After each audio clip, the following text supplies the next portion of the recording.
தமிழ் தேசிய உறவுகள் அனைவருக்கும் வணக்கம். ஒரே நாட்டில் 1000க்கும் மேற்பட்ட உறுப்பினர்கள் கடந்த 15 நாட்களில் மட்டும் 11,696 உறவுகள் நாம் தமிழராக இணைந்திருக்கிறார்கள். என்ன நடந்தது அப்படிங்கிறத நம்ம இந்த காணொலியை பார்த்து தெரிஞ்சுப்போம். ஆனால் சீமான் அவர்கள் ஈரோட்டு கிழக்கு தொகுதியில் நடக்கும் அந்த தேர்தல் பிரச்சாரத்துக்கு போகும்போது இதுவரை இல்லாத அளவுக்கு அதிகமாக பார்த்தீங்கன்னா முழுக்க முழுக்க அனைத்து மீடியாக்களும் சோசியல் மீடியாக்கள் மட்டும் கடந்து போயிட்டு இப்போ பேசக்கூடிய அத்தனை சேட்டலைட் மீடியாக்களிலும் நாம் தமிழர் கட்சியை பற்றிய பேச்சும் அண்ணன் சீமான் அவர்களை பற்றிய பேச்சும் நடந்தது. அது மட்டும் இல்லாம எல்லா இடத்துலையும் பேச பேச அவர் யார் அப்படிங்கிறத தெரியாம இருந்த மக்களும் ஒரு சில பேர் அவருக்கு எதிர்ப்பாக இருந்த மக்களும் திமுக செய்யக்கூடிய அந்த அநியாயங்களை பார்த்து நாம் இருக்க வேண்டிய இடம் இது இல்லைன்னு சொல்லிட்டு தன்னிச்சையாக பார்த்தீங்கன்னா நாம் தமிழர் கட்சியில் இணைஞ்சிருக்காங்க. அதுக்கான சார்ட் தான் நீங்கள் இப்போ பார்த்துக்கிட்டு இருக்கீங்க.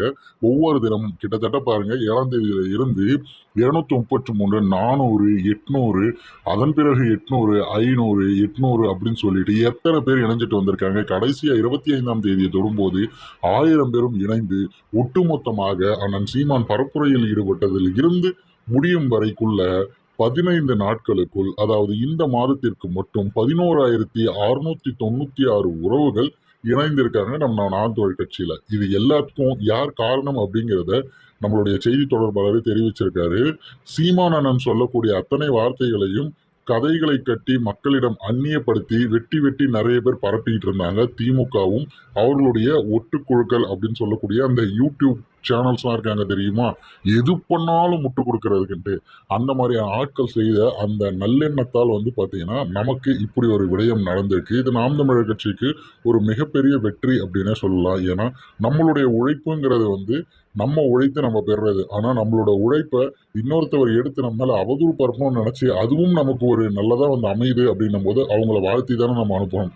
அந்த வகையில தான் அனைத்து ஊப்பிகளுக்கும் சங்கிகளுக்கும் இந்த நேரத்தில் நம்ம நன்றி தெரிவிச்சுக்கிறோம். ஏன்னா இத்தனை உறவுகள் உடனே இறங்குறது அப்படிங்கிறதெல்லாம் பெரிய ஆச்சரியமா பார்க்கப்படுது.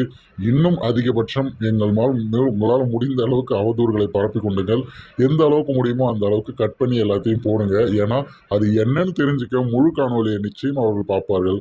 முழு காணொலியை பார்க்கும்போது தெரியும் அண்ணன் சீமான் அவர்கள் எந்த கருத்துக்களை கூறுகிறார், அவர் எது தேவை அப்படிங்கிறத ஒரு பாமர சாமானிய மக்கள் பார்க்கும்போது அவர்களுக்கு புரியும். இவன் கேட்கக்கூடிய கேள்விகள் அத்தனையும் நாமும் மனதுக்குள் வைத்திருக்கிற கேள்விகள் தான் அப்படின்னு அவர்களுக்கு அது உணரும் போது நிச்சயம் அவர்கள் எந்த கட்சியிலும் சேராதவர்களாக இருந்தாலும் நிச்சயம் சேருவாங்க. எந்த ஒரு கட்சியிலும் காசு கொடுக்காம அவ்வளோ பெரிய கூட்டத்தையும் சேர்க்க முடியாது. அதே நேரத்தில் பள்ளிக்கூடத்தில் படிக்கும் குழந்தைகள் எல்லாம் இறங்கி அந்த விஷயத்த பேசுறாங்க அப்படின்னும் போது தான் தமிழன் அப்படிங்கிறதுல கர்வத்தோட பல சேனல்களுக்கு இன்டர்வியூ கொடுக்குறாங்க அப்படின்றத பார்க்கும்போது அவ்வளோ சந்தோஷமா இருக்கு. பள்ளி குழந்தைகள் கூட நான் இந்த கட்சியில இருக்கேன், நான் பார்த்தீங்கன்னா ஓட்டு போட வந்த உடனே முதல் ஓட்டு சீமானுக்கு தான் அப்படின்னு பேசுறாங்கல்ல, அதுதான் ஒரு மிகப்பெரிய வெற்றியாக பார்க்கப்படுகிறது. அரசியலில் ஒரு மிகப்பெரிய புரட்சியாகவும் பார்க்கப்படுது. இன்னும் மென்மேலும் இதே போல நீங்க செய்து மென்மேலும் இதே போல பல இளைஞர்கள் மட்டுமல்லாமல் வயது முதிர்ந்தவர்கள் அத்தனை பேருக்கும் கட்சியோட கொள்கை என்னன்னு தெளிவடைந்து எல்லாரும் நாம் தமிழர் இணையதுக்காக நாங்கள் காத்துக்கிட்டு இருக்கோம்.